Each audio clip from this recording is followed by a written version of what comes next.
బ్రహ్మర్షి పితామహ పత్రిజీ గారిది.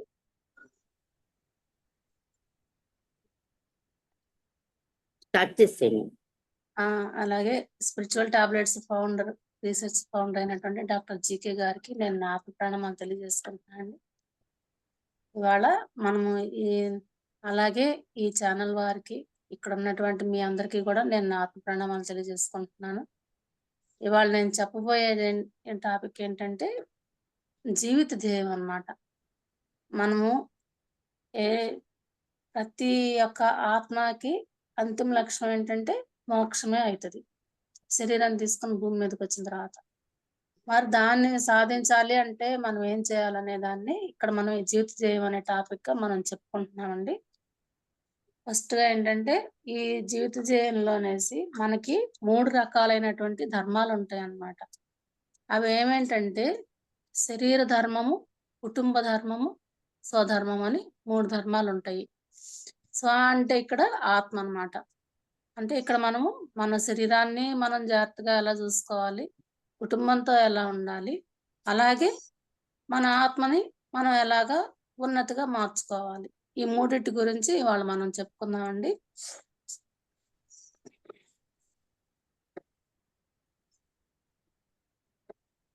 ఒక ఆత్మ గనక ఈ భూమి మీదకొచ్చేసి ఒక్క నిమిషం అండి.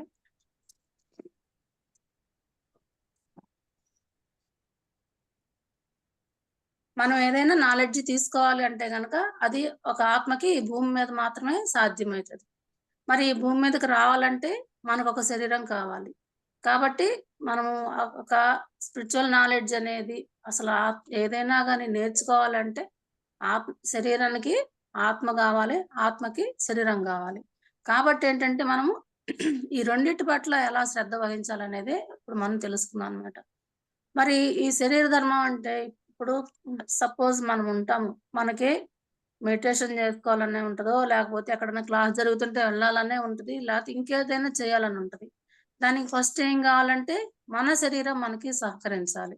అలా లేనప్పుడు మనం ఏమి చేయలేము. మనకి హెల్త్ ప్రాబ్లమ్స్ కూర్చోలేకపోవటమో, లేకపోతే ఇంక నడవలేకపోవటము ఇలాంటి కారణాలన్నీ ఉన్నాయనుకోండి. అప్పుడు మనము ఈ హెల్త్ ప్రాబ్లమ్స్ ఉంటే గనక అవి మనము చేయలేము. ఎక్కడికన్నా వెళ్ళాలన్నా గాని వెళ్ళలేము. కాబట్టి మనం ఫస్ట్ ఏంటంటే, మనం మన శరీరాన్ని ఎప్పుడు గూడా దాన్ని శ్రద్ధగా చూసుకోవాలనమాట. ఇంకా ఏంటంటే, ఎప్పుడైతే మనం మెడిటేషన్ మొదలుపెడతామో ఆటోమేటిక్‌గా మనకి హెల్త్ ప్రాబ్లమ్స్ అన్నీ గూడా సాల్వ్ అయిపోతాయి గాబట్టి, మెడిటేషన్ గూడా మనం చేసుకుంటానే ఉంటాము. ఈ శరీర ధర్మంలో వచ్చేసి ఏమైతుందంటే, మనకి పంచ జ్ఞానేంద్రియాలు, పంచ కర్మేంద్రియాలు ఉంటాయి మనకి. మనము చాలా మంది అభిప్రాయం ఏ విధంగా ఉంటుందంటే మెడిటేషన్‌లోకొస్తేను, లేతే స్పిరిచువల్‌గా ఆధ్యాత్మికంగా ఉంటేను, మనకింక ఏ సంతోషాలు ఏమి అక్కర్లేదు అనే ఆలోచనలో చాలామందుంటారనమాట. కానీ అది పూర్తిగా తప్పు. దేన్నైనా గాని మనము మితంగా మన శరీరానికి సంతోషాన్ని మనం కలుగజేయాల్సిందనమాట. అంటే ఇప్పుడు సపోజు మనకి కళ్ళున్నాయి. మన పంచ జ్ఞానేంద్రియాల్లో. కంటితోటి మనము ఎన్నో సుందరమైనటువంటి దృశ్యాలని చూడవచ్చు. అడవులకెళ్ళటం గానీ, లేతే పార్కులకెళ్ళటం గానీ, లేతే మంచి మంచి ఏమన్నా సినిమాలు గానీ, అలాంటివేమన్నా చూడటము. ఇట్లాగా మనకు నచ్చినయి ఏదో ఒకటి చే చేయాలనమాట. కంటికి నచ్చిన పని చేస్తేనే కంటికి మనము దానికి సంతోషాన్ని కలిగించిన వాళ్ళం అవుతామనమాట. అంటే ఇట్లా చేయమన్నారు గదా! అని అదే పనిగా టీవీ చూడటం గాని, లేదా అదే పనిగా సినిమాలకెళ్ళటం గాని, అట్లా అనేది మరలా ఉండకూడదు. ఏదైనా గాని మితంగా దానికి సంబంధించినటువంటి వరకి దానికి మనం ఒక సంతోషాన్ని కలిగించాలి. అలాగే సపోజ్ ఇప్పుడు మనకి ముక్కుంటదనుకోండి. మంచి మంచి సువాసనలు పీల్చుకోవటం. మనమైనా గాని ఇంట్లో హ్మ్. సువాసన కలిగినటువంటి అగరబత్తీలు వెలిగించటము, లేపోతే మంచిగా మనకు మనసుకు నచ్చేటువంటి సెంటు స్ప్రే చేసుకోవటం గానివ్వండి. ఇంట్లో రూమ్ ఫ్రెషనర్స్ ఇలాంటివి వాడుకొని, అంటే మనం రోజు జీవించే జీవితానికి ఇంకొంచెం చక్కగా ఎలా జీవించాలనేది తెలుసుకోవటమే ఇక్కడ ఇది ఆధ్యాత్మికంగా మనకి పనికొస్తదనమాట. అంటే ఏంటంటే, అవన్నీ ఉంటే మనం ఆధ్యాత్మికంగా లేము అనేసి ఎప్పుడు అనుకోకూడదు మనము. మన జీవితాన్ని రోజు కంటే ఇంకొంచెం మెరుగ్గా ఎలాగా మనకు ఉన్న దాంట్లోనే ఏ విధంగా మనం దాన్ని మెరుగ్గా మనం చేసుకోగలం అనే దాని గురించే ఇక్కడ ఉంటుందన్నమాట. మనకు అప్పుడప్పుడు ఖాళీ సమయాలు దొరికితే, అవకాశం కుదిరితే ఏదైనా చక్కగా ట్రెక్కింగ్‌కెళ్ళి రావటము, సముద్ర తీరాలకి, నదీ తీరాలకి వెళ్ళటము, పార్క్‌కి వెళ్ళటము. అక్కడ కొంచెం సేపైనా గాని మనము ఆ మనసుకి సంతోషాన్ననేది ఇవ్వాలనమాట. ఖచ్చితంగా మనం మన శరీరానికి కొంత సంతోషాన్ని కలిగించాలి. మన మనసుకి మనం కొంత సంతోషాన్ని కలిగించాలనమాట. అప్పుడే మనం ఈ ఆత్మపరంగా ఏ జ్ఞానం నేర్చుకోవడానికైతే ఈ శరీరాన్ని తీసుకొని మనం ఈ భూమి మీదకొచ్చామో, ఆ శరీరాన్ని గూడా మనము ఎంత జాగ్రత్తగా, ఎంత సంతోషంగా ఉంచితే మనకి అంతగా ఇంకా మనకు ఉన్నతిగా ఉంటామనమాట. కాబట్టేందంటే, మనం మన శరీర ధర్మాన్ని ఖచ్చితంగా పాటించాలనమాట. ఎప్పుడైతే ఏంటంటే, ఈ ఆత్మ అనేది శరీరం అనేటువంటి దుస్తులను ధరించి భూమి మీదకొస్తుంది. కాబట్టి ఖచ్చితంగా మనము ఈ శరీరం పట్ల చాలా శ్రద్ధ వహించాలనమాట. పత్రిసారి ఏం జెప్తారంటే, రేపు మనము చనిపోతాం అనంగా గూడా, ఈ పూట మనకి నచ్చిన పని ఒక సపోజ్ ఒక మిరపకాయ బజ్జీ తినాలనుంటే, అది తింటాం గానీ, లేకపోతే అసలు మనకు నచ్చిన విషయం ఇంకేముందిలే రేపో, ఎల్లుండో మనం చచ్చిపోబోతున్నాం గదా! ఇంకెందుకు మనకి అనేది అసలు ఉండగూడదు. ఆ రేపటి వరకైనా, ఎల్లుండి వరకైనా మనకి ఎంతవరకు అవకాశం ఉంటే అంతవరకి గూడా మనము మన శరీరాన్ని, మన మనసుని సంతోషపెట్టడానికి మనకు వీలైనంతగా మనం ప్రయత్నించాలి. అప్పుడే ఈ శరీరాన్ని మనం కొంచెం సంతోషపెట్టినప్పుడే ఆ ఉన్నతనేది మనకింకా బాగుంటుందనేసి చెప్తారనమాట. కాబట్టి మనం మన శరీర ధర్మాన్ని మనం ఖచ్చితంగా పాటించాలనమాట.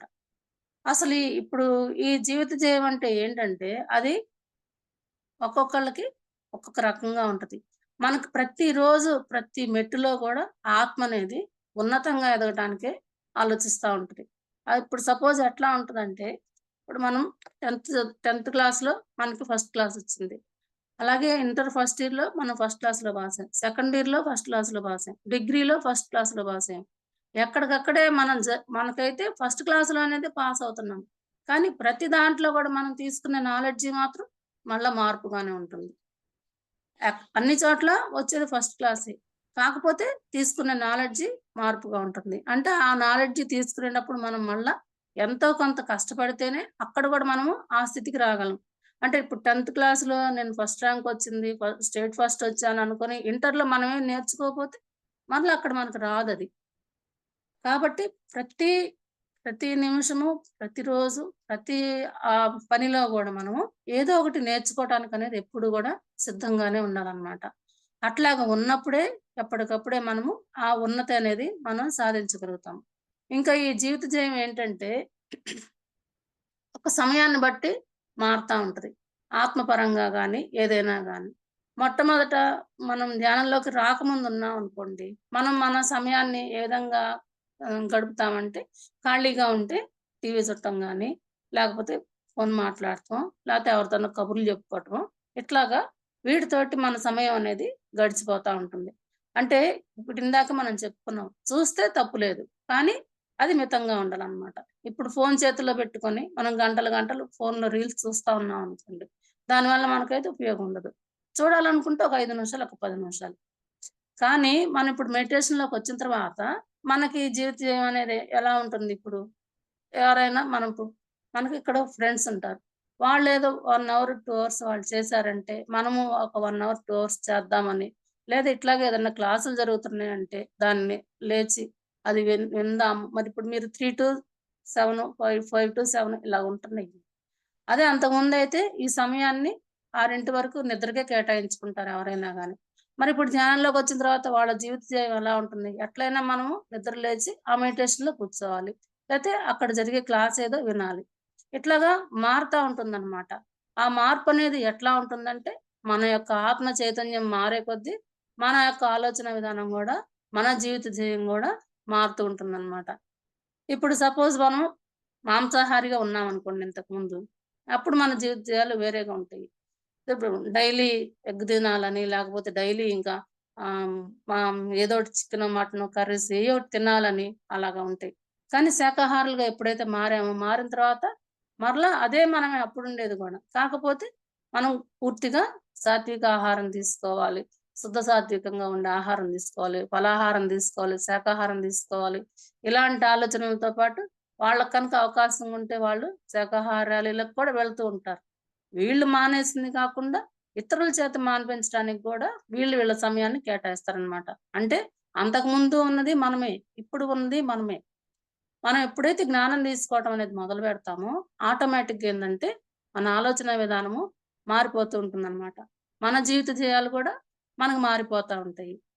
ఇప్పుడు సపోజ్ మనమే ఉంటాము. కొంతమంది జీవిత జీవం ఎలా ఉంటుందంటే, ఈ జీవిత జీవం అసలు ఎలా ఉంటుందంటే ఎవరికైనా గానీ, వాళ్ళ యొక్క ఆత్మ స్థాయిని బట్టి, చైతన్య స్థాయిని బట్టి ఉంటదనమాట. కొంతమందుంటారు. సపోజ్ స్టూడెంట్ దగ్గర నుంచి తీసుకుందాం మనము. కొంతమంది పిల్లలకి నేను పాస్ అయితే చాలనుకుంటారు. కొంతమంది ఫస్ట్ క్లాస్ వస్తే చాలనుకుంటారు. కొంతమందొచ్చేసి నేను స్టేట్ ఫస్టే రావాలనుకుంటారు. అంటే అది వాళ్ళు నేనిది సాధించగలను అని వాళ్ళ యొక్క నమ్మకాన్ని బట్టి వాళ్ళు వాళ్ళ జీవిత ధ్యేయాన్ని ఏర్పాటు చేసుకుంటారు. అలాగే కొంతమందికి ఉద్యోగం జేయాలని ఉంటది. కొంతమందికి రాజకీయాల్లోకెళ్ళాలని ఉంటది. కొంతమందికి పదవులు గావాలని ఉంటది. కొంతమందికి అధికారం గావాలి. పెద్ద ఆఫీసర్‌ని గావాలని ఉంటది. కొంతమందికి బిజినెస్ మ్యాన్ గావాలని ఉంటది. ఇట్లా వాళ్ళు రకరకాలైనటువంటి జీవిత ధ్యేయాలనేది ఏర్పాటు జేసుకుంటారు. కానీ ఎప్పుడైతే మనము ఇట్లా ఈ నాలెడ్జ్ తీసుకున్న తర్వాత ఏం జేస్తామంటే వాటి కోసం మనం కొంత సమయం కేటాయించినా గానీ, కొంత సమయాన్ని మరలా మనము మెడిటేషన్‌కి ఆత్మ కోసం గూడా కేటాయించాలని జెప్పి అనుకుంటారనమాట. అట్లాగా ఆ ఉన్నతమైనటువంటి ఆత్మ స్థాయిలో ఎప్పుడైతే ఎదుగుదలొస్తుందో, వాళ్ళేం జేస్తారంటే ఇప్పుడు సపోజ్ పత్రి సార్‌నే తీసుకుందాం మనము. వాళ్ళేం జేస్తున్నారు, కేవలం నేను బాగుంటే చాలు, నా కుటుంబం బాగుంటే చాలు, నా బంధువులు బాగుంటే చాలు అని అనుకోకుండా, లోక కళ్యాణం కోసం ప్రపంచం మొత్తం గూడా ధ్యానమయం గావాలి. ప్రపంచం మొత్తం గూడా శాకాహారం జగత్తు గావాలి. అంటే వాళ్ళ జీవిత ధ్యేయం చూడండి ఎంత ఉన్నతంగా ఉన్నదో. ఎందుకొస్తుందంటే అది ఆత్మ చైతన్యం పెరగంగలోనే ఆత్మ చైతన్యం ఎప్పుడైతే పెరుగుతుందో ఆటోమేటిక్‌గా వాళ్ళు పెట్టుకునే ధ్యేయం గూడా మారిపోతుందనమాట. వాళ్ళ యొక్క సాధన గూడా దాన్ని సాధించే దిశగానే వాళ్ళు కృషి చేస్తూ ఉంటారు. ఇప్పుడు నేను చెప్పేది ఈ టాపిక్కు స్పిరిచ్యువల్ టాబ్లెట్స్‌లోననమాట. ఇప్పుడు డాక్టర్ జీకే గారున్నారనుకోండి. దా జీకే సార్ యొక్క జీవిత ధ్యేయం ఏంటంటే వరల్డ్ వైడ్‌గా ఎవరైనా గాని ఒక టాబ్లెట్ గూడా లేకుండా ఎవరి రోగాన్ని వాళ్ళు తగ్గించుకోవాలి. అంటే వాళ్ళ యొక్క మానసిక పరమైనటువంటి ఆలోచన విధానాన్ని మార్చుకొని మనకి ఒక రోగం వచ్చింది అంటే దానికి కారణం మన ఆలోచన విధానమే. ఎప్పుడు దిగులుగా ఉంటామా? బాధగా ఉంటామా? లేకపోతే కోపంగా ఉంటామా? లేకపోతే భయంగా ఉంటామా? ఇట్లా రకరకాలైనటువంటి కారణాల చేత మనకేమేమైతే వ్యాధులొస్తున్నాయో, అయి మన శరీరంలోకి వచ్చింది అంటే దానికి కారణం మనమే. మన ఆలోచన విధానమే. అంటే అప్పుడది పోవాలన్నా గాని మనమే కారణం. మనమే డాక్టర్లు. మనకు మనమే డాక్టర్లు గావాలి. మనకు మనమే మందులు లేకుండా తగ్గించుకోవాలి. ఇదే జీవిత ధ్యేయంతోటి డాక్టర్ జీకే గారు వర్క్ జేస్తున్నారు. పత్రి సారు ఆదేశాల మేరకు. ఇట్లాగా మరి వీళ్ళకి కూడా అందరికీ ఫ్యామిలీస్ ఉంటాయి. ఫ్యామిలీ బాధ్యతలుంటాయి. మరి ఇంకా వాటితో పాటు మనకి వీటికి కూడా టైం ఎక్కడ సరిపోతదనేసి వీళ్ళెవరు అనుకోవట్లేదు. పత్రి సార్ గాని ఇట్లాగా ఈఎంసీలు ఇట్లా వర్క్ చేసేవాళ్ళు ఎవరైనా గాని. వాళ్ళకున్న దానిలో కొంత సమయాన్ని మళ్ళీ మన కోసం వాళ్ళు కేటాయిస్తారనమాట. మనకి నాలెడ్జ్ నేర్పించడానికి కానీ, లేకపోతే ఇట్లాగ ఇవన్నీ తెలియజేయడానికనేసి. అంటే ఇట్లాగా ఈ జీవిత ధ్యేయం అనేది ఉన్నతంగా ఎప్పుడు మారుతా ఉంటదంటే, మనం ఆత్మపరంగా ఎప్పుడు ఉన్నతంగా వెళ్తామో, అప్పుడు అవి గూడా ఉన్నతంగా మారుతా ఉంటాయన్నమాట. అంటే ఫస్ట్ మనం ఏం చేయాలంటే, మన యొక్క చైతన్య స్థాయిని పెంచుకోవాలి. చైతన్య స్థాయిని పెంచుకోవాలంటే జ్ఞానం తీసుకోవాలి. అందరూ చెప్తానే ఉంటారు. జ్ఞానాగ్ని దగ్ధ కర్మాణం అనేసి.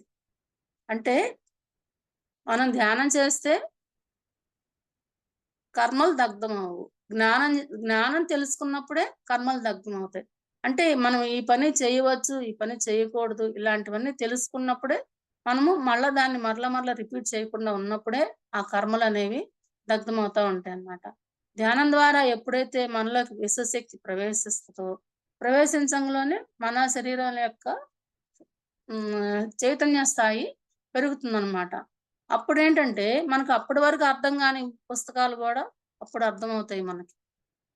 అప్పటి వరకి మనం చదవలేనివి గూడా మనం చదవగలుగుతాము. లేదా అంతకుముందు అవి ఒక రకంగా అర్థమైతే, అప్పుడు మనకి ఇంకొక రకంగా అర్థమవుతాయన్నమాట. ఫస్ట్ కాబట్టి మనం ఏంటంటే, మన జీవిత ధ్యేయంలో మనం ఏం చేయాలంటే ఫస్ట్ మన యొక్క ఆత్మ చైతన్య స్థాయిని మనం పెంచుకోగలగాలన్నమాట.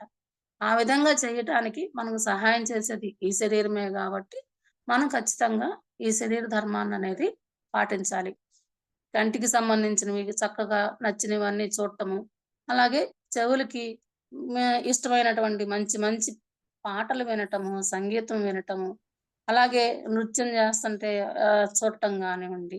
ఎక్కడైనా మంచి మంచి ప్రోగ్రామ్స్ జరుగుతుంటే వెళ్ళటం గానివ్వండి. అట్లాగా అలాగే ఇంకోటేంటంటే స్పర్శకు సంబంధించి స్విమ్మింగ్ జేయటం గాని, నదుల్లో, సముద్రాల్లో స్నానాలు జేయటం గాని, ఇలాంటివన్నీ గూడా కళ్ళు, ముక్కు, నాలుక, చర్మము, చెవులు ఈ పంచ జ్ఞానేంద్రియాలకు సంబంధించినటువంటి అన్ని రకాల ఆనందాల్ని కూడా మనం ఖచ్చితంగా మితంగా వాటిని అనుభవించాలి. వాటితోటి ఆ పనులు చేసి మనం మన శరీరాన్ని గూడా మనం సంతోషపెట్టాలనమాట. ఎందుకంటే మనం ఆత్మపరంగా నాలెడ్జ్ తీసుకోవాలి. మన చైతన్యాన్ని పెంచుకోవాలంటే మనకు సహాయం జేస్తుందే ఈ శరీరము.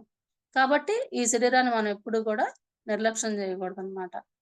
ఇది ఈ శరీర ధర్మం కోసం మనకి రోజుకు ఉన్నటువంటి 24 గంటల్లో 8 గంటల పాటు మనం కేటాయించుకోవచ్చనమాట. అంటే మనం మన మన బాధ్యతలకు ఇట్లా అన్నీ ఉంటాయి. మన శరీరానికి కావాల్సినటువంటి అన్ని రకాల ఆనందాలనివ్వటానికి మనం రోజుకి 8 గంటలు కేటాయించుకోవచ్చనమాట. ఈ శరీర ధర్మం తర్వాత నెక్స్ట్ ఏంటంటే కుటుంబ ధర్మం వస్తుందనమాట. మరి మనము ఇప్పుడు ఈ భూమి మీద ఉన్నాము అనంటే మనకి జన్మనిచ్చినటువంటి మన తల్లిదండ్రులే మనకు కారణమవుతారు. మరి ఆ తల్లిదండ్రులకి సంబంధించినటువంటి మనకి ఆ తల్లి తరపు బంధువులుంటారు. తండ్రి తరపు బంధువులుంటారు. అదే విధంగా భార్య తరపు, భర్త తరపు బంధువులుంటారు. అత్తగారి తరపు, మామగారి తరపు బంధువులుంటారు. అలాగే కొడుకు, కోడళ్ళ తరపున, కూతురు, అల్లుళ్ళ తరపున బంధువులు ఉంటారు. ఇక్కడ మనము గనక ఒక సంతోషకరమైనటువంటి జీవితాన్ని గడపాలి అంటే, మనం ఏం చేయాలంటే, మనకి ఈ ఈ రక్త సంబంధాన్ని ఇచ్చినటువంటి మనకి ఎవరైతే ఇచ్చారో వాళ్ళ తరపున, లేతే మన ద్వారా ఎవరైతే రక్త సంబంధంతోటి ఈ భూమి మీదకొచ్చారో వాళ్ళ తరపున, అందరినీ గూడా మనము ప్రేమగా, మర్యాదగా, చక్కగా చూసుకునేటువంటి బాధ్యత మన మీద ఉంటదనమాట. ఆ కుటుంబ ధర్మాన్ని ఎప్పుడూ గూడా మనము విస్మరించగూడదు. కుటుంబ ధర్మాన్ని ఎప్పుడు గూడా మనము హ్మ్, మధ్యలో అనేది ఆపకూడదనమాట. ఖచ్చితంగా మనము ఆ ధర్మాన్ని పాటించే తీరాలి. మన బంధువులందరితోటి గూడా మనం ఎప్పుడు గూడా సంతోషంగా, ప్రేమగా మన ఇంటికొచ్చినప్పుడు మనం ఆప్యాయంగా అలాగా చూసుకుంటూ ఉండాలనమాట. ఇంకా ఈ కుటుంబ ధర్మంలో ఏంటంటే 2 రకాల కుటుంబ ధర్మాలుంటాయి. మనం చెప్పుకున్నాం గదా! ఒక ఆత్మ ఈ శరీరం అనేటువంటి దుస్తులను ధరించి భూమి మీదకొచ్చింది. కాబట్టి రక్త సంబంధమైనటువంటి కుటుంబ ధర్మం ఉంటుంది. ఇంకొకటి ఆత్మపరమైనటువంటి కుటుంబ ధర్మాన్ని ఉంటుందనమాట. కాబట్టి మనము మన ఆత్మ ఎదగాలి ఉన్నతంగా అనుకుంటే ఖచ్చితంగా మనం మన ఆత్మకు సంబంధించినటువంటి ఒక కుటుంబాన్ని మనం ఏర్పాటు చేసుకోవాలనమాట. ఈ రక్త సంబంధంలో ఎట్లయితే గనక మనము మన పిల్లల కోసము పాటుపడతాము. లేదా మన ఇంట్లో మన బాధ్యతల కోసం అని జెప్పి మనము అన్ని రకాలుగా శ్రమిస్తాము. కుటుంబం కోసం అన్ని రకాలుగా శ్రమిస్తాము.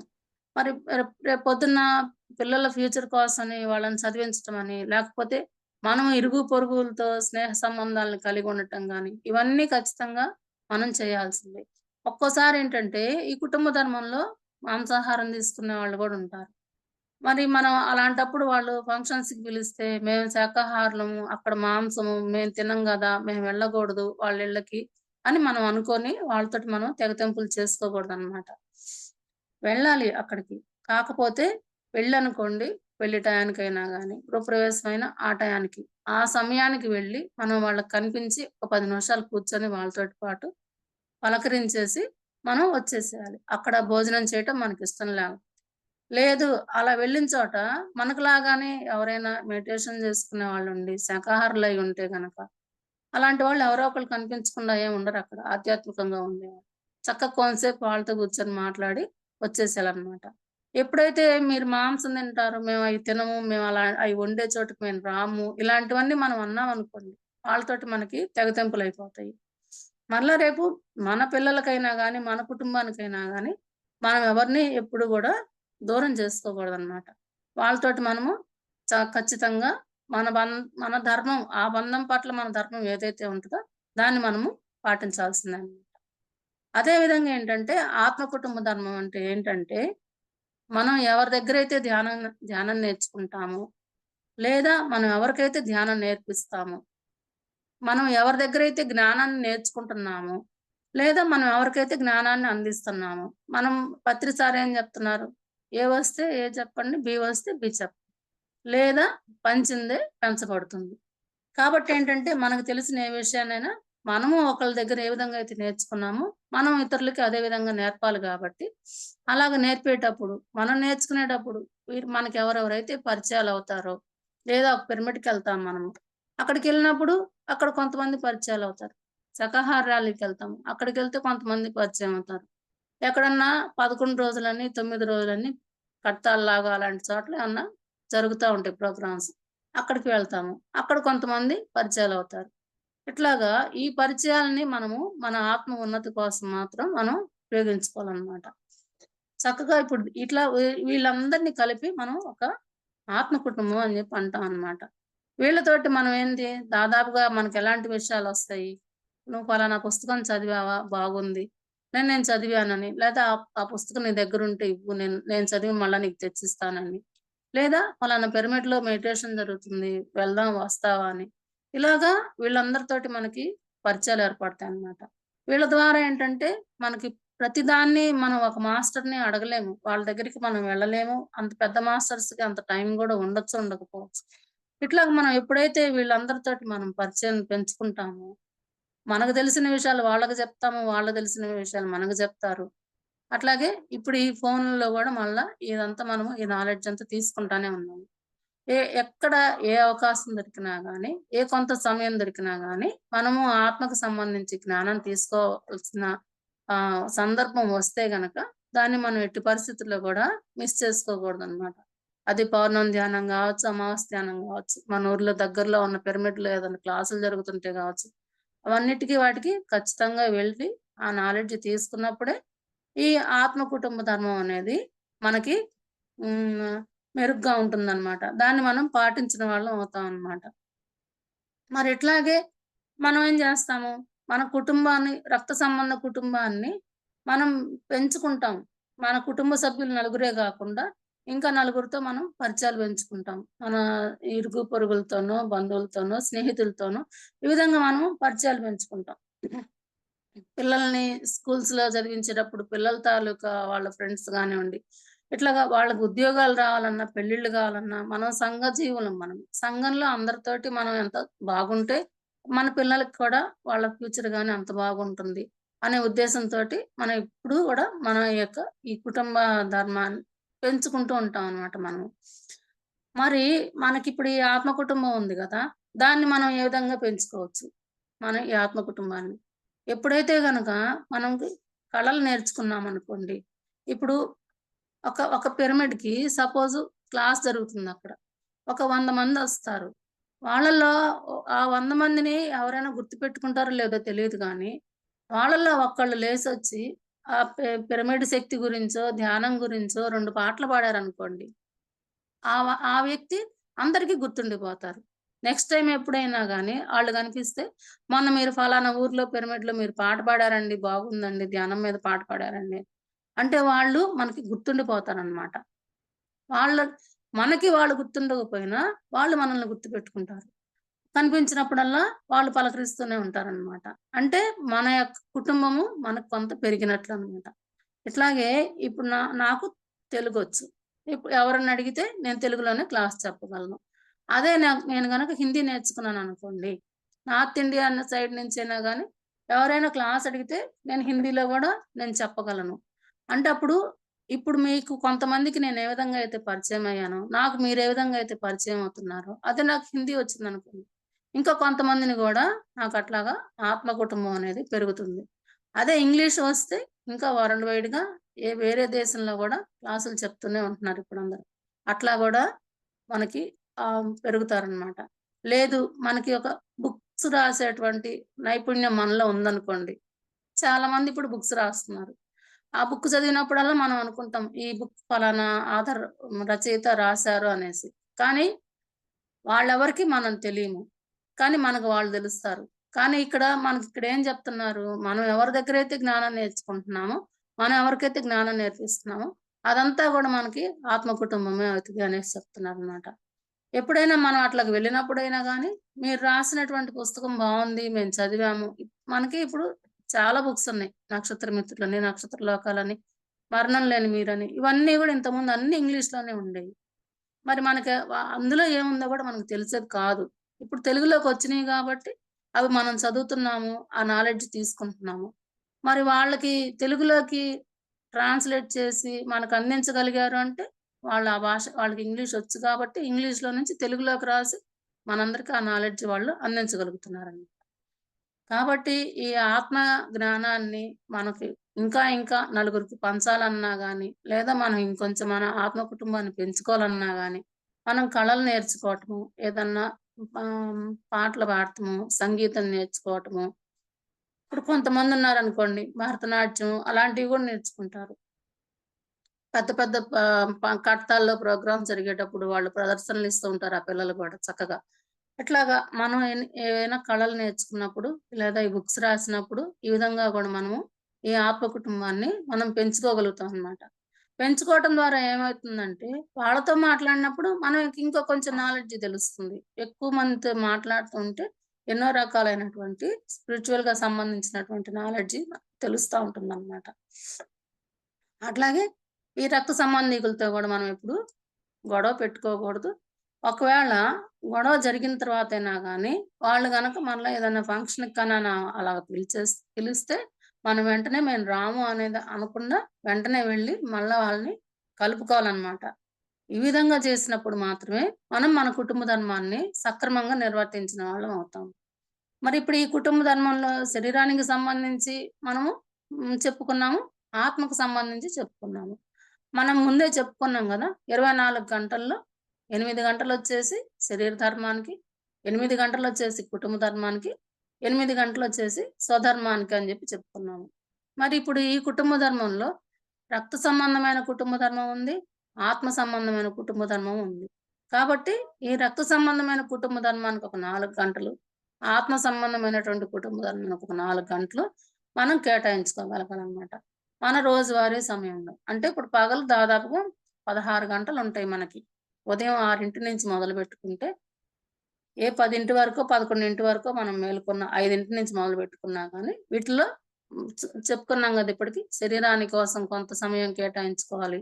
మన బం మన కుటుంబ ధర్మాన్ని మనం నిర్వర్తించుకోవడానికి పిల్లల బాధ్యతలేంటి, ఇంటి పనులేంటి, లేదా జెంట్స్ అయితే వాళ్ళ బిజినెస్ గాని, వ్యవసాయం గాని, ఉద్యోగం గాని, ఆ బాధ్యతలు నిర్వహించుకోవటానికి కానీ వాళ్ళు.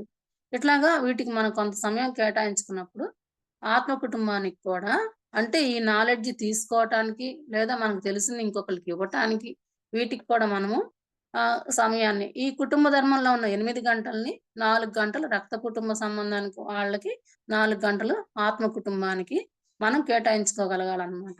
ఈ విధంగా ఈ 8 గంటల్ని మనము సక్రమంగా నిర్వర్తించుకోవాలనమాట. ఈ కుటుంబ ధర్మం కోసం అనేది. ఇప్పుడు ఈ శరీర ధర్మానికి 8 గంటలు, కుటుంబ ధర్మానికి 8 గంటలు కేటాయించుకున్నాము. ఆ నెక్స్ట్ వచ్చేసేందంటే స్వధర్మం అన్నమాట. స్వధర్మం అంటే స్వ అంటే ఆత్మ. మన ఆత్మ కోసం అనేసి మనము 8 గంటలు కేటాయించుకోవాలి. మరి అది ఏ విధంగా కేటాయించుకోవాలంటే, ఆత్మను చేరుకోవాలంటే మనకున్నటువంటి ఒకే ఒక్క మార్గం ఏంటి? ధ్యానమే. ధ్యానం ఎప్పుడైతే మనం ధ్యానం చేస్తూ ఉన్నామో, అప్పుడే మనకి ఆత్మ దర్శనం అనేది జరుగుతుంది. ఆత్మకు సంబంధించినటువంటి జ్ఞానం అనేది మనకు తెలుస్తూ ఉంటుందన్నమాట. ఎప్పుడైతే మనం ఎక్కువగా ధ్యానం చేస్తూ ఉంటామో, ఆటోమేటిక్‌గా ఏమైతుందంటే, ధ్యానం చేయటం మొదలుపెట్టిన తర్వాత మనకి తెలుసు ధ్యానంలో మళ్ళా ఎన్ని దశలున్నాయి ఏంటనేది. మొట్టమొదట మనము శ్వాస మీద ధ్యాస పెట్టుకొని ధ్యానం చేస్తూనే ఉంటాం. కొంతకాలమైతే మనకు ఆలోచనలు ఆగకుండా వస్తూనే ఉంటాయి. తర్వాత మనమేం జేస్తామంటే, ఈ ఆలోచనలు ఆగిపోయి, ఒక ఆలోచనా రహిత స్థితికి వెళ్తాము. కొంతకాలం మనం చేసిన తర్వాత. ఎప్పుడైతే ఈ ఆలోచనా రహిత స్థితిలోకి వెళ్తామో, అప్పుడు మనలోకి విశ్వశక్తి అనేది ప్రవహిస్తూ ఉంటుంది. ఆ విశ్వశక్తి ప్రవహించినప్పుడు ఏమైతదంటే, శరీరము ఒక చైతన్య స్థితికి వెళ్తదనమాట. ఎప్పుడైతే అట్లాగా ఆ చైతన్య స్థితికి వెళ్ళినప్పుడేంటంటే మనకి, మూడో నేత్రము తెరుచుకోవటం అనేది జరుగుతుంది. అంటే ఎక్కువ సమయం రోజుకి 3, 4 గంటలు అలాగా ఎక్కువ సమయం మనం ఎప్పుడైతే సాధన చేస్తామో, మన యొక్క జన్మ కర్మ పరంపరలను బట్టి కొంతమందికి ఒకరు మొదటి రోజు ధ్యానంలో కూర్చున్నప్పుడే వాళ్ళకి మంచి మంచి అనుభవాలు రావచ్చు. కొంతమందికి ఒక నెల రోజులు చేసినా గాని రాకపోవచ్చు. అది మన గత జన్మ సంస్కారాలను బట్టి ఆధారపడి ఉంటుంది. కాబట్టి మనకు అలాగా రావాలి అనంటే మనం ఎక్కువ సమయాన్ని ధ్యానానికి కేటాయించుకోవాలనమాట. అది కాకుండా ఏంటంటే, ధ్యానంలోకి రాకముందు అంతవరకు కూడా మనము మన సమయాన్ని మన కుటుంబ సభ్యులతోటి గడపటానికో, లేతే స్నేహితులతో గడపటానికో, లేకపోతే టీవీ చూస్తానో, మాట్లాడుకుంటూ ఉంటానో, మన సమయాన్ననేది మనం వృధా చేసుకుంటూ ఉంటాము. ఎప్పుడైతే మన యొక్క ఈ ఆలోచనా విధానం అంతా గూడా ఎక్కడ ఉంటుందంటే, మన యొక్క మనోమయ శరీరంలోకి, ఈ ప్రాణమయ శరీరంలోకి వెళ్ళిపోయి, మనం చేసేటువంటి సరికాని ఆలోచన గాని, మనం మాట్లాడేటువంటి సరికాని మాటలు గాని, ఇవన్నీ గూడా అక్కడ బ్లాక్స్‌గా ఏర్పడిపోతాయన్నమాట. మనకి ఈ నాడీ మండలము, ఈ 7 చక్రాలు ఇవన్నీ గూడా మనకి ఈ ప్రాణమయ శరీరంలోనే ఉంటాయి. మరి ఎప్పుడైతే అక్కడ బ్లాక్స్ ఏర్పడతాయో, ఆటోమేటిక్‌గా మనకి అనారోగ్యాలనేవి వస్తూ ఉంటాయన్నమాట. ఇవన్నీ పోవాలి అంటే, అనారోగ్యం పోవాలి అంటే, ముందల మనకి ఈ ప్రాణమయ శరీరం అనేది శుద్ధి జరగాలి. అక్కడున్నటువంటి చక్రాస్ 2,72,000 నాడులు, 6 చక్రాలు, ఈ సహస్రార స్థితి ఇవన్నీ గూడా శుద్ధి జరగాలన్నమాట. ఆ శుద్ధి జరిగినప్పుడే ఈ బ్లాక్స్ గాని, కర్మలు గాని అన్నీ ఇంతవరకి మనకు తెలిసి తెలియక చేసినటువంటి మనం పోగుబెట్టుకున్నటువంటి కర్మలన్నీ అక్కడే ఉంటాయి గాబట్టి, అవన్నీ పోవటానికి ధ్యానంలోకొచ్చిన కొత్తోళ్ళు ఏం జెప్తారంటే, గంటలు గంటలు ధ్యానం జేయండి, గంటలు గంటలు ధ్యానం జేయండి అని జెప్తారు. కుదిరితే మీకు 3 గంటలు గాని, 4 గంటలు గాని, ఎన్ని గంటలు కుదిరితే అన్ని గంటలు ధ్యానం జేయండంటారు. పొద్దున్నే ఒక అరగంట, మధ్యాహ్నం అరగంట, సాయంత్రం ఒక అరగంట, రాత్రికొక అరగంట, కుదిరితే ఇంకో గంటైనా గాని ఇలాగా ఎందుకు చెప్తారంటే, ముందల శరీరంలోకి విశ్వశక్తి అనేది ప్రవహిస్తే గనక శరీర శుద్ధి జరుగుతుందనమాట. ఆ శరీర శుద్ధి జరగటం కోసమే ఇన్నాళ్ళు మనకు తెలిసి తెలియక చేసినటువంటి కర్మలన్నీ తొలగించుకోవాలి కాబట్టి, ఎక్కువ సమయం ధ్యానం జేయండి, ధ్యానం జేయండి అని జెప్పి చెప్తారనమాట. అలా కొంతకాలం జరిగిన తర్వాత ఏంటంటే, ఆ ధ్యానం జేసి శరీరానికి మనం ఎంతో కొంత శక్తిని సంపాదించుకున్న తర్వాతనే ఇప్పుడు పత్రి సార్ గూడా ఏం జెప్తున్నారు, రోజు గంట ధ్యానము, గంట స్వాధ్యాయము, గంట సజ్జన సాంగత్యం చేయండి అని జెప్పి చెప్తారు. మరి స్వాధ్యాయం అంటే ఏంటంటే, బుక్ రీడింగు. మనం జ్ఞానం తీసుకోవాలనమాట. మనకు ధ్యానం ఎంత అవసరమో, జ్ఞానం గూడా అంతే అవసరము. ఇప్పుడు ఒక పుస్తకం ఉందనుకోండి. ఏవది సాయిబాబా జీవిత చరిత్ర తీసుకుంటాం సపోజ్ మనం. ఏం జరుగుతుంది అందులో? మనం ఒక 5, 6 రోజులో, ఒక వారం రోజులో, లేతే ఒక 10 రోజులో చదివామనుకోండి. షిరిడీలో బాబా గారు 60 సంవత్సరాలుంటే, 60 సంవత్సరాల్లో అక్కడ ఏం జరిగింది? వారి జీవన విధానం ఏంటి? వారు ఏ పద్ధతుల్ని ఆచరించారు? ఏ విధంగా ధ్యానం చేశారు? లేదా ఏ విధంగా వచ్చిన వారిలో మార్పు తెచ్చారు బాబా గారు? ఏ పద్ధతులను ఆచరణలో పెట్టి ఇలాంటివన్నీ మనకు తెలిసిపోతాయి. అవి మామూలుగా అయితే అవి మనకు తెలియాలంటే 60 సంవత్సరాలు పట్టాల్సిన అవసరం అయితే లేదు. ఈ పుస్తకం చదివితే ఏమైతదంటే, ఒక వారం రోజుల్లోనే మనకవన్నీ తెలిసిపోతాయి. ఇప్పుడు అలాగే గౌతమ్ బుద్ధుడున్నారు. అనేక రకాలైనటువంటి ధ్యానాలు చేశారు గౌతమ్ బుద్ధుడు. కానీ అతనికి ఎందులోనూ కూడా అతనికి తృప్తనేది కలగల. మనకి ఇది ఇది కాదు కావాల్సింది, ఇది కాదు ఇంకొకటి, ఇంకొకటి. నాకు ఆత్మ అనే నా తత్వం అనేది నేను తెలుసుకోలేకపోతున్నానని ప్రయోగాలు చేసుకుంటూ చివరికి ఆనాపానాసతి చేశారు. అంటే ఇప్పుడు మనం చేసేటువంటి ధ్యానం. శ్వాస మీద ధ్యాస. ఈ ఆనాపానాసతి ఎప్పుడైతే చేశారో అప్పుడే అతనికి ఆత్మ సాక్షాత్కారం అనేది కలిగింది. మరిప్పుడు మనకి తెలీదు. ఆయన ఏం చేశారు? దాన్ని ఒక పుస్తక రూపంలో రాసి అందరికి ప్రచారం చేశారు. ఆనాపానాసతి చేయండి. మీకు ఆత్మ సాక్షాత్కారం కలుగుతుంది. శరీరం ఉన్నత స్థితికి వెళ్తుంది. ఆత్మకి మోక్ష మార్గం అనేది లభిస్తుంది. ఇవన్నీ ఆయన ఒక బుక్ రాయబట్టే గదా! ఇవాళ మనకి తెలిసింది ఆ విషయము. అలా కాదనుకోండి, ఇట్లా ధ్యానం అనేది ఒకటుందని మనకు తెలిసేది గాదు. అది ఇంట్లో కూర్చొని గూడా చేసుకోవచ్చు. వెనక అయితే ఒక అభిప్రాయం ఏంటి? ధ్యానం జేయాలంటే ఎక్కడో అడవుల్లోకెళ్ళిపోవాలి. కానీ ఇప్పుడు పత్రి సారొచ్చిన తర్వాత సంసారంలోనే నిర్వాణం. అంటే మనం మన సంసారంలో ఉంటూనే, మన బాధ్యతలు నిర్వర్తించుకుంటూనే, మన ఖాళీ సమయాన్ని కొంత సమయాన్ని ధ్యానానికి కేటాయించాలని చెప్పారు. ఆ ధ్యానం ఎలా చేయాలో గూడా మనకు చెప్పారు. ఇవన్నీ మనకెట్లా తెలిసినియంటే వాళ్ళు మనకి నేర్పించారనమాట. ఇంకా ఆహ్, గౌతమ్ బుద్ధుడు రాసినటువంటి పుస్తకం ఉంది గదా! ఆనాపానసతి అంటే ఏంటి? అది ఏ విధంగా చేయాలనేది. అది చదవటం వలన మనకు తెలిసింది. ఆ బుక్కే గనక లేదనుకోండి, మనం గూడా మరి ఎన్ని సంవత్సరాలు, ఎన్ని జన్మలు సాధన చేస్తేనో చివరికి ఇదొకటుంది. ఇది జేస్తేనే మనకొస్తదని మనం గూడా అన్ని సంవత్సరాలు కష్టపడాల్సొచ్చేది. అలాంటి కష్టం మనకు లేకుండా వాళ్ళు పొందినటువంటి ఆనందాన్ని, వాళ్ళు పొందినటువంటి జ్ఞానాన్ని ఒక పుస్తక రూపంలో రాసి మనకు అందిస్తున్నారు. కాబట్టేంటంటే, అలాంటి పుస్తకం చదివినప్పుడు మనకి ఆ 50 సంవత్సరాలు, 60 సంవత్సరాలు, ఆ 10 సంవత్సరాలు మనం కష్టపడే పని లేకుండా ఒక 5, 6 రోజుల్లోనే మనకు తెలిసిపోతుంది. ఇట్లా చేయాలి, వాళ్ళిలా చేస్తే ఈ స్థితికొచ్చారు. ఇలాంటివన్నీ గూడా. కాబట్టి ఖచ్చితంగా మనము స్వాధ్యాయం అనేది చేయాలన్నమాట. దానికి కూడా మనం రోజు కొంత సమయాన్ని కేటాయించుకోవాలి. పుస్తకం హస్తభూషణం అన్నారు. మంచిగా ఆధ్యాత్మికంగా ఉండే పుస్తకాలు చదవటానికి మనం రోజు కొంత సమయాన్ని కేటాయించాలి. అట్లాగే ఒకవేళ బుక్స్ అందరి దగ్గర అందుబాటులో ఉండొచ్చు, ఉండకపోవచ్చు. లేకపోతే చదవగలిగిన వాళ్ళు ఉండొచ్చు, ఉండలేకపోవచ్చు. అలాంటప్పుడు ఏం జేయాలి? ఇలాగ సజ్జన సాంగత్యం జరిగేటప్పుడు ఖచ్చితంగా అక్కడికి వెళ్లి, ఆ సజ్జన సాంగత్యంలో వాళ్ళు చెప్పే మాటలైనా గాని, వాళ్ళ అనుభవాలు గాని మనం వినగలగాలనమాట రోజు కొంత సమయం పాటు. ఈ విధంగా మనం ఆ సజ్జన సాంగత్యంలో వెళ్ళినప్పుడు చెప్తారు కొంతమంది. నేను రోజు ఇన్ని గంటలు చేసేదాన్ని. నాకు ఈ ప్రాబ్లమ్ తగ్గిపోయింది. ఈ హెల్త్ ప్రాబ్లమ్ తగ్గిపోయింది. అట్లాగా. విని వచ్చిన తర్వాత మనకు కూడా అవును మనం గూడా చేసుకుంటే మనకు కూడా ఇలాగే జరుగుతుంది కదా! అనిపిస్తదనమాట. ఇవన్నీ మనకి ఎట్లా సాధ్యమవుతాయంటే, మనం ఒక ఆత్మ కుటుంబాన్ని ఏర్పాటు చేసుకున్నప్పుడే మనకి సాధ్యమవుతాయన్నమాట.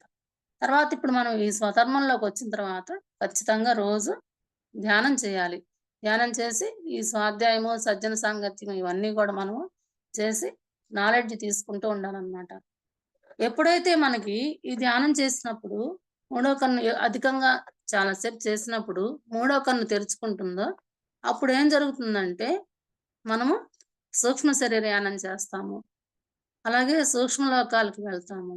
బాగా ఉన్నత లోకాలకు వెళ్తాము. అక్కడ అవన్నీ గూడా మనము చూస్తూ ఉంటామనమాట. ఇవన్నీ చూసినప్పుడు మనకేమనిపిస్తదంటే, ఈ భూమి ఒక్కటే కాదు, ఈ విశ్వంలో ఉంది. ఇంతకంటే ఉన్నతమైన లోకాలు ఎన్నో ఉన్నాయి. మనము ఆ భూమి మీద నుంచి ఇక్కడి దాకా మనం రాగలగాలి. ఇక్కడ భూమి కంటే ఉన్నత చైతన్యం ఉంది. ఇక్కడ ఇంకా ఎక్కువ జ్ఞానం ఉంది. ఇలాంటివన్నీ తెలుసుకున్నప్పుడేంటంటే, ఇంకా మనం కేవలం ఈ భూమి ఒక్కటే కాదు మనకుందనేసి అని తెలిసినప్పుడు, అక్కడికి వెళ్ళటానికి మనం ప్రయత్నం చేస్తాం అన్నమాట. ఆ ఉన్నత లోకాలను ఎలా చేరుకోవాలనే దానికోసం. దానికోసం ఒక్కసారి ఆ అనుభవం అయితే గనక ఇంకా ఉన్నతంగా ధ్యానం చేస్తూ ఉంటారనమాట. అంతే కాకుండా ఏంటంటే, ఇప్పుడు ఆస్ట్రల్ ట్రావెల్ అని ఎలా అంటారో సూక్ష్మ శరీరయానం అనేసి, అలాగే మన శరీరంలో నుంచి మనకు ధ్యానంలో సూక్ష్మ శరీరం గనక విడుదలైందనుకోండి, అది మనలో నుంచి బయటికొచ్చిన తర్వాత, ఆ ధ్యానం చేస్తూ కూర్చున్నటువంటి మనల్ని చూసి, లేతే నిద్రపోయేటటువంటి మనల్ని చూసిన తర్వాత, ఎప్పుడైతే మనకి ఈ సూక్ష్మ శరీర అనుభవం ఎప్పుడైతే కలుగుతుందో, అప్పుడు ఆ సూక్ష్మ శరీరం ఏం చేస్తదంటే, నేను అంటే ఈ శరీరం మాత్రమే కాదు. నేను ఆత్మని. ఆ శరీరం అయితే ఇక్కడే మనం వదిలేస్తాము. ఈ ఆత్మతోనే నేను మరలా ముందుకు వెళ్తాను. ఇలాంటి విషయాలన్నీ గూడా తెలుసుకుంటుందనమాట. అప్పుడేం చేస్తదంటే, ఈ అశాశ్వతమైనటువంటి ఈ శరీరం కోసం గాకుండా, భగవద్గీతలో గూడా చెప్తారు. మనం ఏ విధంగా అయితే చిరిగిన వస్త్రాలను వదిలేసి వేరుగా కొత్త వస్త్రాలను ధరిస్తామో, అదే విధంగా ఈ ఆత్మ ఈ పాడైపోయినటువంటి దేహాన్ని వదిలేసి ఇంకా కొత్త దేహాన్ని ధరిస్తుంది మరలా మరు జన్మలో అనేసి. అప్పుడేంటంటే మనకి ఆ జ్ఞానం అనేది తెలుస్తుంది. మెడిటేషన్ జేసి ఆహ్, థర్డ్ ఐ ఓపెన్ అయిన తర్వాత, ఈ సూక్ష్మ శరీరయానం జరిగిన తర్వాత, మనలోంచి సూక్ష్మ శరీరం బయటకొచ్చి, మనల్ని మనం చూసుకున్నప్పుడేంటంటే, అక్కడ కూర్చున్నది నేను కాదు, లేదా ఇక్కడ పడుకున్నది నేను కాదు. ఏదైతే బయటికొచ్చానో అదే నేను. ఈ నేనే శాశ్వతము. దీనికోసమే మనము పాటుపడాలి అని తెలిసినప్పుడేంటంటే, ఆ జ్ఞానమంతా ఎప్పుడు తెలుస్తుందంటే మనకి, మనం ఎప్పుడైతే ఈ స్వధర్మాన్ని పాటించి, ఆత్మ కోసం ఎప్పుడైతే మన ప్రయత్నాలు మొదలుపెడతామో, ఆత్మ జ్ఞానాన్ని పెంచుకోవడానికి ఎప్పుడైతే మన సమయాన్ని కేటాయిస్తామో, అప్పుడే మనకి ఈ విషయాలన్నీ తెలుస్తాయన్నమాట. తెలిసినప్పుడు ఏంటంటే, ఇంక ఈ శరీరం కోసం కంటే గూడా, ఈ ఆత్మ కోసమే మనం ఎక్కువ సమయాన్ని కేటాయించుకోవాలని జెప్పేసి, ఈ వాళ్ళింకా ఆహ్, ఆ ఆ ప్రయత్నాలే చేస్తూ ఉంటారనమాట. అంటే ఇప్పుడు మనం అనుకుంటాము, మరి దీనికి గూడా 8 గంటలు కేటాయించాలి. మరి 8 గంటలు కేటాయించాలంటే మనం నిద్ర ఎప్పుడు పోతాం మరి? పొద్దున్నే 8 గంటలు శరీర ధర్మానికనుకున్నాము. 8 గంటలు కుటుంబ ధర్మానికనుకున్నాము. మరి 8 గంటలు స్వధర్మానికి కేటాయించాలనుకుంటున్నాము. మరింక మనం ఎప్పుడు నిద్రపోవాలంటే, మనం నిద్రపోయిన తర్వాత మన ప్రతిరోజు గూడా మన శరీరంలో నుంచి మన సూక్ష్మ శరీరం బయటకొచ్చేసి, కోటానుకోట్ల లోకాలకి వెళ్ళేసి, అక్కడ జరిగేటువంటి అన్నీ కూడా ఈ ఆత్మ నాలెడ్జ్ తీసుకుంటూనే ఉంటుంది. కాకపోతే అది మనకి తెలీదు. అంటే మన శరీర చైతన్య స్థాయి తక్కువగా ఉంటే, తక్కువ స్థాయి వాటికి వెళ్ళి అక్కడ నాలెడ్జ్ తీసుకుంటాము. ఎప్పుడైతే మన యొక్క చైతన్య స్థాయిని పెంచుకుంటామో, అవి ఎక్కువ స్థాయి ఉన్నతమైన లోకాలకు వెళ్ళి, అది నాలెడ్జ్ తీసుకుంటానే ఉంటది. చూసేదానికేంటంటే, మన శరీరం విశ్రాంతిగా ఉన్నట్లుగా మనకనిపిస్తదనమాట.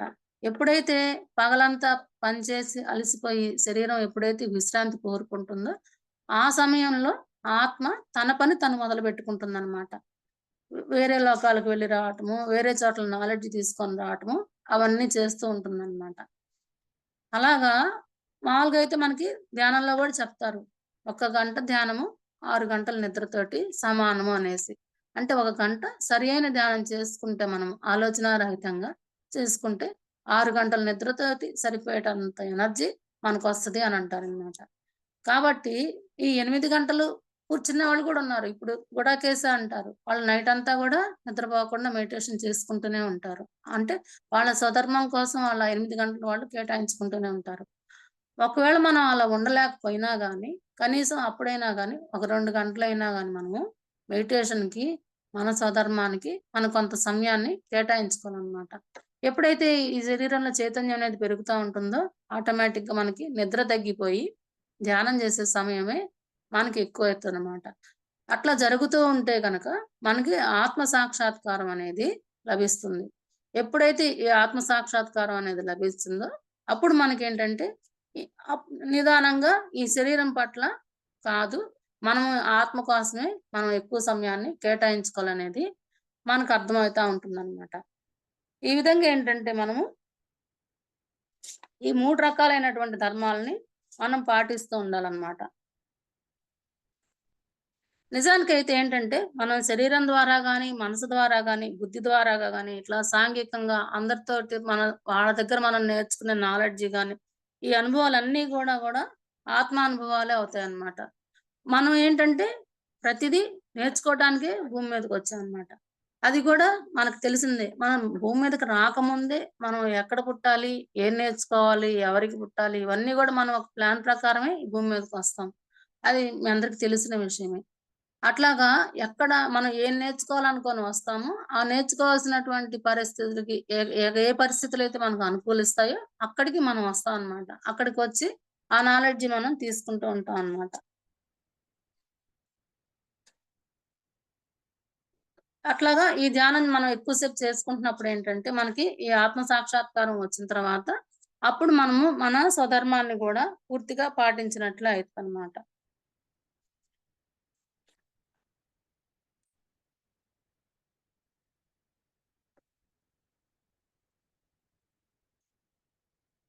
ఎప్పుడైతే మనము ఇప్పుడు సపోజ్ మనకి కుటుంబ ధర్మమే ఉందనుకోండి. కుటుంబ ధర్మంలో ఉంటే అందరితోటి మనం ఎప్పుడైతే బాధ్యతగా మనము ఒక మ ఈ ఈ బంధము మనది అనేసి అలా లేకుండా మనం కొంచెం ఇదిగా ఉన్నామనుకోండి వాళ్ళతోటి. అప్పుడేమైతది మనకి? మనకే అనవసరంగా బాధలొస్తాయి, కష్టాలొస్తాయి. మనశ్శాంతి అనేది లేకుండా పోతది. అంటే ఏ బంధంతోటి మనము దురుసుగా ప్రవర్తించినా, లేకపోతే మర్యాద లేకుండా ప్రవర్తించినా, మళ్ళా వాళ్ళతోటి మనకేదోటి మాటలొస్తూనే ఉంటాయి. అప్పుడు మనకే మనశ్శాంతి ఉండదనమాట. అంటే అదే మన యొక్క అజ్ఞానపు చర్య అవుతదనమాట. అప్పుడు ఆ సమయాన్ని మనం దేనికి కేటాయిస్తున్నాం అప్పుడు? బాధపడటానికి, దుఃఖానికి కేటాయించుకుంటున్నాము. అలా కాకుండా మనం గనక మన ధర్మాన్ని సక్రమంగా నిర్వర్తించుకున్నాం అనుకోండి. అప్పుడు మనకొచ్చేటువంటి ఆ సమస్యలు తగ్గిపోతాయి. ఆ సమయాన్ని కూడా మనము సంతోషంగానో, మనశ్శాంతిగానో గడుపుకోవచ్చు. ఇప్పుడు అదే విధంగా ఇప్పుడు శరీరానికి కూడా మనకివ్వాల్సినటువంటి సంతోషం ఇవ్వలేదనుకోండి, కొంతకాలానికి ఏ సంతోషం లేకుండా, ఏం లేకుండా అలాగే ఉండిపోయామనుకోండి, ఒక రకమైనటువంటి నిరాశ, నిస్పృహలు ఏర్పడతాయి. అప్పుడు గూడా మనసు బాధపడతా ఉంటది. మనకి చక్కగా అందరూ ఏదన్నా సినిమాకెళ్తున్నారనో, లేతే సరదాగా బయటికెళ్తున్నారనో, మనకేది లేదు. ఇలాంటి భావన గూడా మనకి కొంత నిరాశ, నిస్పృహని కలిగిస్తది. అట్లాగా కాబట్టి అప్పుడు కూడా మనం కొంత సమయాన్ని మనం బాధపడతానో, దుఃఖపడతానో ఉంటాము. అలా కాకుండా మనకి ఉన్నంతలో మనకేదైతే అవకాశం కుదురుతుందో, దానిలోకి కుదిరినంత వరకి మన శరీరానికి అన్ని రకాల సంతోషాలను గనక మనం మితంగా అందించగలిగామంటే గనక, అప్పుడు మనలో గూడా మనము ఇది పొందలేకపోయాము అనేటువంటి ఒక నిరాశ, నిస్పృహ లేకుండా ఆ సమయాన్ని గూడా మనం సంతోషంగా ఉండగలుగుతాం అన్నమాట. ఎప్పుడైతే ఇలా కాకుండా మనం అందరితోటి దురుసుగా ఉండటమో, లేకపోతే మన అజ్ఞానంతోటి అందరిని దూరం జేసుకోవటమో జరిగినప్పుడు, మనమే ఫస్ట్ ఎక్కువ బాధపడేది మనమే అన్నమాట. ఎందుకంటే ప్రతి ఒక్కళ్ళతోటి మనకి ఏదో ఒకటి మాట వస్తూనే ఉంటది.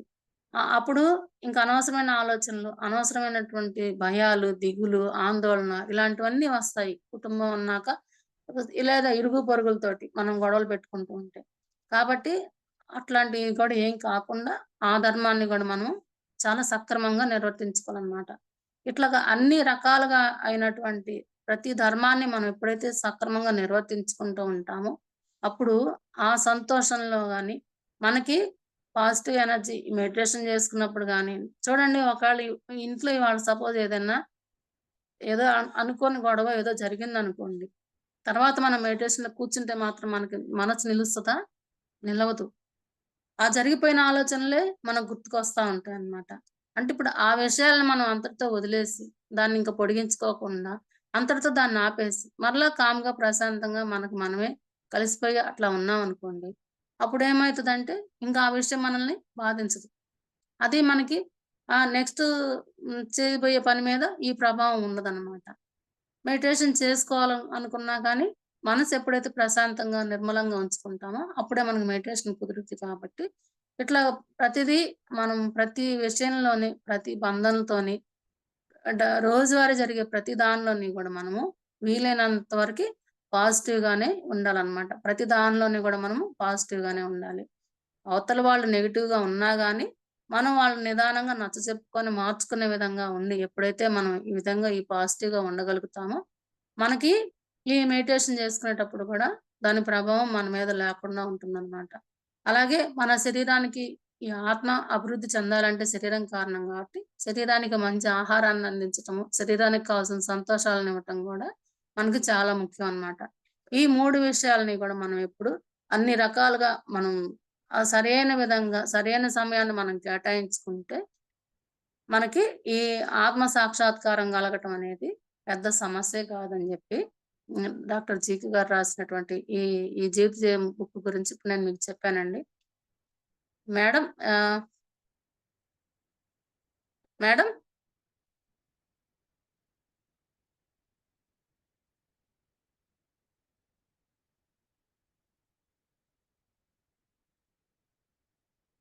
మేడం సుష్మా గారు?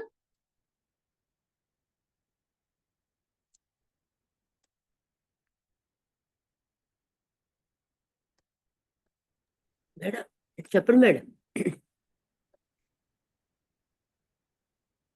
ఆ! ఈ జీవిత జయం ఈ టాపిక్ కంప్లీట్ అయింది madam. Okay madam. Thank you అండి. Okay madam.